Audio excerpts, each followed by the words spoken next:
Nu står vi med en geopolitisk krise, og hvis vi skal vælge mellem USA og Danmark her og nu, så vælger vi Danmark.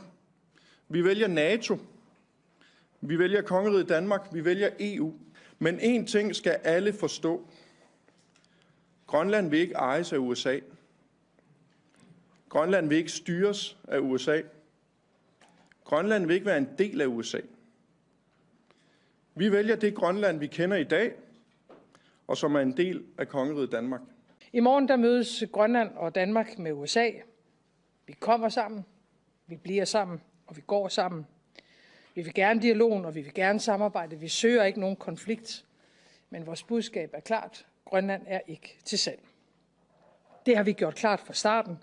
Ligesom vi fra begyndelsen af alt det her har sagt til amerikanerne, at hvis det handler om sikkerhed, så er der meget mere, vi kan og skal gøre i fællesskab, og det vil vi også gentage på mødet i morgen. Det har ikke været nemt at stå op imod et helt uacceptabelt pres fra vores nærmeste allierede igennem en menneskealder, men meget tyder samtidig på, at det sværeste nu ligger